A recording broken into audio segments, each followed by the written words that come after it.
Personal का मतलब होता है निजी या व्यक्तिगत। तो ऐसे शब्द जिन्हें हम नाउन्स के लिए पर्सनली इस्तेमाल करते हैं, इंग्लिश उन्हें पर्सनल प्रोनाउन कहती है।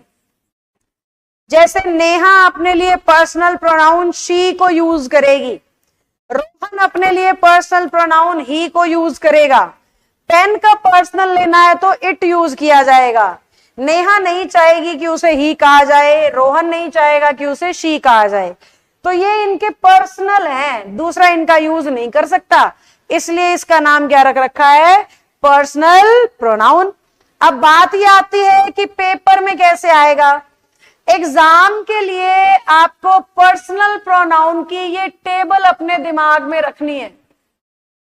I, my, mine, me, we, our, ours, us, you, your, yours, you, he, his, him, she,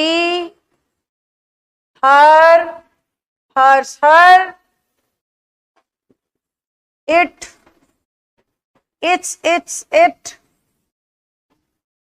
they, their, theirs, them।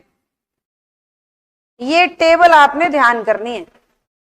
ये टेबल ऑलमोस्ट हर एरर आपको कराने में सक्षम है, पर टेबल ऐसे नहीं याद करनी जैसे अभी लिखी हुई है। आपको ऐसे याद करना है कि ये वाला जो कॉलम है ना, इसे सब्जेक्टिव केस में माना गया है। सब्जेक्टिव, क्योंकि ये हमेशा सब्जेक्ट की जगह आते हैं।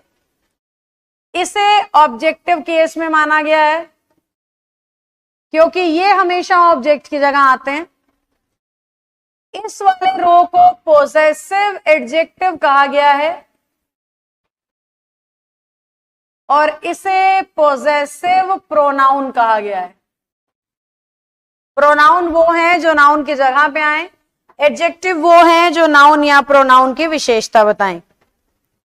एडजेक्टिव वो हैं जो नाउन या प्रोनाउन को मॉडिफाई करे, नाउन या प्रोनाउन में कुछ ऐड करे। समझे? तो हमें इस कॉलम को क्या मानना है, सब्जेक्ट। सब लिखो, I, we, you, they subject, me, us, you, him, her object, my, our, your possessive adjective, mine, ours, yours, his, hers possessive pronoun. अभी टेबल से मिलवा रही हूं, फिर बताऊंगी पेपर में कैसे काम आएगी ये टेबल। दूसरी बात आपको ये याद रखनी है, इन्हें फर्स्ट पर्सन कहते हैं, इसे सेकंड,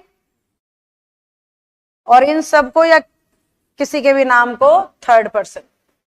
तो ये पहली वाली दोनों रो फर्स्ट पर्सन यानी बोलने वाले, दूसरी वाली रो सेकंड पर्सन यानी सुनने वाले, जिसके बारे में बात करते हो उसे कहते हैं थर्ड पर्सन। समझे? टेबल का बस इतना ही आपको पता होना चाहिए, पर्सन और नंबर, पर्सन और केस।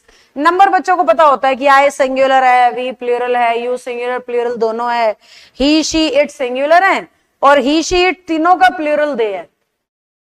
ही, शी, इट तीनों का प्लूरल दे है। यहीं से पढ़ाना शुरू कर देती हूँ। सबसे पहला रूल यही ध्यान कर लो कि ही का, शी का या इट का अगर प्लूरल करना है आपको तो वो शब्द क्या माना जाता है, दे। कैसे मैम? एक लड़के की बात कर रहे हो तो ही कहो, बहुत सारे लड़के दिखाने हैं तो दे कहो। ठीक है? एक लड़की की बात कर रहे हो तो इट कहो, एक लड़की की बात कर रहे हो तो इट, बहुत सारी लड़कियों की बात कर रहे हो तो दे।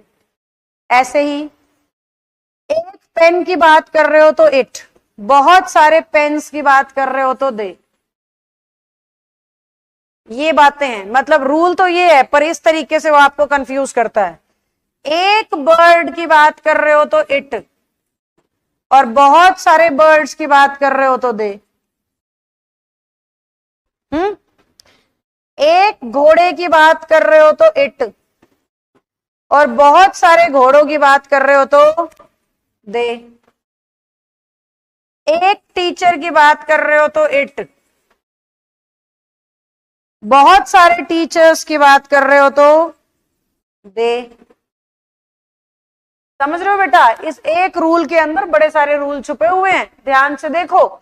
यहां तक तो हमें पता होता है एक लड़का ही दे, बड़ी सारी लड़कियां दे ही, ओ सॉरी इतनी शी, मैं भी नींद में हूं शी, एक लड़की शी और बहुत सारी लड़कियां दे, समझे।